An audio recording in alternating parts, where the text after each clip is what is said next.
আজকে কি জিনিসটাই না আমি বানাইছি, এটা খাইয়া তো আমি নিজের উপরে নিজেই ফিদা হয়ে গেছি। এই গরমের মধ্যে এক গ্লাস খাইলে একদম ঠান্ডা হয়ে যাবে কলিজা।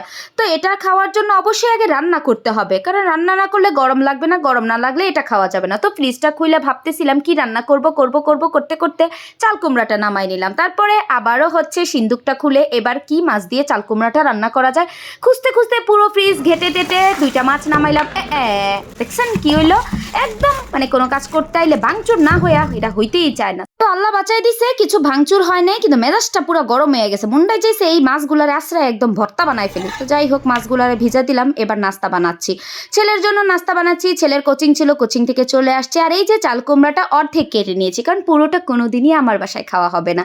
তারপরে রুটিটা যদি এখন পুইরা যেত, চাল কুমড়া দেখাইতে যায়, ওফ কি যে বিরক্তিকর। তারপর আমার জন্য এক কাপ কফি বানিয়ে নিয়েছি, একটা বিস্কিট দিয়ে খাবো। আর এই যে মাঝখানে আমার পোটলাটা এখানে হচ্ছে হাত ঢুকাই দিছে, মানে সে চামচ দিয়ে নাড়াচাড়া করতেছে। তো কফি খাইয়া কি বসে থাকলে হবে, রান্না বান্নাও করতে হবে। তো চলে আসছি চাল কুমড়াটা কাটাকুটি করার জন্য। এই চাল কুমড়াটা শুধু চারকোনা হয়ে খালি ঘুরতেছে ঘুরতেছে।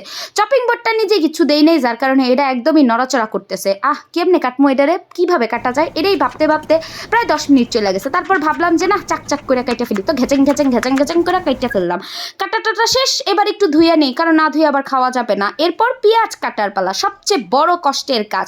কি যে কান্না, কান্না করতে করতে জীবনটা তেজপাত হয়ে গেল। কষ্ট লাগলেও কান্না করতে হয়, কষ্ট না লাগলেও কান্না করতে হয়, কি যে অতিষ্ঠকর। যাক, পেঁয়াজটা ভাবি কাটা গেল।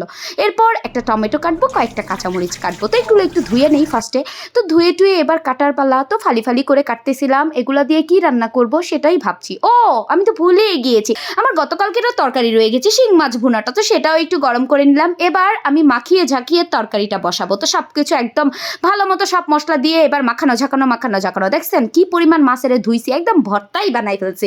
এটি আশ্রয় ভর্তা বানানো লাগে না, এমনি ধুইতে ধুইতেই ভর্তা হয়ে গেছে। মাছটারে বসাই দিয়া এবার জাতীয় মাছ পাঙ্গাসকে ভাজি করতে আসছি। এই সর সর, জায়গা দেস না, জায়গা দেস না, একদম খারাপ, জায়গায় দিতে চায় না, একা সব খাইতে চায়।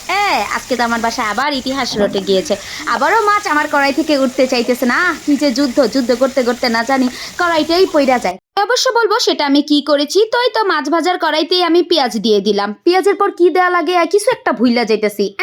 আমি তো চাল কুমড়াটা আগে ভাইজে নিতাম তেলের মধ্যে।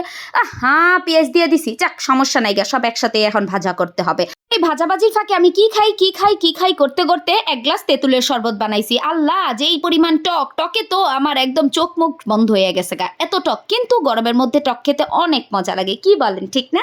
তো যাই হোক, মজা করে তেঁতুলের শরবতটা খেয়ে আবার ভাজাভাজিতে চলে এসেছি। এখন আমার তো কলিজাটা ঠান্ডা।